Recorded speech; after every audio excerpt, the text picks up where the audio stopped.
Orang mungkin membayangkan harem sebagai ruangan yang penuh dengan wanita cantik. Orang akan menganggap jika satu-satunya tujuan hidup penghuni harem adalah untuk menyenangkan pasangan secara seksual. Namun, anggota harem bagi sultan lebih dari sekedar kesenangan seksual dan wajah cantik belaka. Harem kekaisaran di era Kekaisaran Ottoman adalah kumpulan istri, pelayan, dan selir sultan. Terkadang jumlahnya mencapai ratusan orang dalam sebuah harem. Beberapa istri atau selir dimanfaatkan untuk kesenangan belaka atau menghasilkan ahli waris.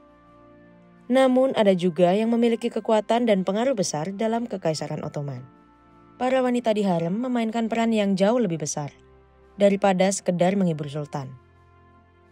Beberapa bahkan memiliki andil dalam mengatur Kekaisaran Ottoman yang kuat. Suatu periode yang dikenal sebagai pemerintahan wanita atau Kadınlar Sultanati memandang harem wanita memainkan peran penting dalam pemerintahan Ottoman. Ini membuat mereka mendapatkan lebih banyak kekuatan daripada sebelumnya. Harem besar berarti kekuatan besar. Harem adalah simbol utama kekuasaan dan kekayaan sultan. Kepemilikannya atas wanita dan kasim, kebanyakan sebagai budak, menunjukkan kekayaan dan kehebatannya. Institusi harem diperkenalkan di masyarakat Turki oleh kekhalifahan Arab. Sebagian besar pria dan wanita di dalam harem dibeli sebagai budak untuk memastikan kepatuhan, namun beberapa tetap bebas. Istri utama, terutama yang menikah untuk memperkuat aliansi pribadi dan dinasti, adalah wanita merdeka. Budak dan pria dan wanita bebas sama-sama diberi pendidikan di dalam harem. Di akhir pendidikan masing-masing, pria dan wanita akan dinikahkan satu sama lain. Selanjutnya, orang-orang itu akan dikirim untuk menduduki pos-pos administratif di provinsi-provinsi kekaisaran. Karena praktik ini hanya sejumlah kecil wanita yang dipilih untuk menjadi bagian dari selir pribadi sultan. Kelompok wanita ini diperintah oleh Sultan Valide, biasanya ibu sultan sendiri. Jumlah wanita yang lebih kecil lagi akan dipilih sebagai kesayangan sultan, disebut haseki. Bahkan wanita-wanita ini dapat dipilih untuk dinikahkan atau dikirim sebagai hadiah kepada anggota elit Ottoman yang terhormat. Mereka tidak melakukan hubungan seksual dengan sultan sendiri. Wanita paling berkuasa di harem. Wanita paling berkuasa di harem, Valide Sultan, akan menjadi istri atau selir dari ayah sultan dan akan naik ke peringkat tertinggi dalam harem. Tidak ada dayang yang dapat meninggalkan atau memasuki tempat harem tanpa izin dari Valide Sultan. Valide Sultan juga bertanggung jawab atas pendidikan putranya tentang seluk-beluk politik negara.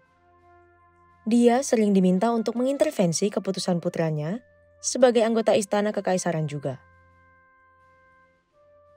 Wanita terkuat berikutnya di harem adalah selir yang naik pangkat untuk mendapatkan gelar Gosde yang favorit, Iqbal yang beruntung, atau Kadin istri. Secara tradisional, sultan hanya dapat menjadikan keempat orang ini sebagai favoritnya. Mereka memiliki peringkat yang setara dengan istri sah sultan dalam hierarki harem. Mereka diberi apartemen di dalam istana, begitu juga dengan para pelayan dan kasim. Harem untuk menghasilkan keturunan sultan. Biasanya, para selir bersama dengan istri sah digunakan untuk tujuan reproduksi. Ini menekankan kekuatan patriarki sultan. Namun, budak wanita tidak seperti istri yang sah, tidak memiliki garis keturunan yang diakui. Istri sah dikhawatirkan memiliki kepentingan dalam mempromosikan anak laki-laki mereka sendiri. Tidak jarang, kepentingan ini menyebabkan ketidaksetiaan kepada sultan. Oleh karena itu, selir lebih dapat dipercaya dalam hal menghasilkan anak laki-laki. Pasalnya, mereka tidak tertarik dengan promosi keturunannya. Karena itu, tidak akan berpengaruh pada mereka sebagai ibu yang melahirkan. Melalui praktik ini, selir dipandang sebagai penghasil anak laki-laki yang lebih sah, karena tidak ada peluang pengkhianatan dari para istri. Para selir bisa mendapatkan dukungan dari sultan. Namun, mereka tidak akan pernah bisa naik ke tampuk kekuasaan secara politik atau mendapatkan legitimasi dalam keluarga kekaisaran. Tugas Kasim. Qasim adalah bagian tak terpisahkan dari harem. Qasim dianggap lebih rendah dari laki-laki karena dikebiri secara seksual. Karena itu, mereka diyakini akan tetap setia kepada sultan dan tidak mengancam kesucian harem. Qasim cenderung menjadi budak atau tawanan perang yang akan dikebiri sebelum pubertas dan dihukum untuk hidup sebagai budak. Ada hierarki Qasim di dalam harem, mirip dengan hierarki wanita. Yang pertama adalah Qasim kulit hitam atau sandali. Sedangkan tingkat kedua dan ketiga cenderung terdiri dari budak dan Qasim kulit putih. Pembedaan ini terkait langsung dengan tingkat mutilasi alat kelamin laki-laki.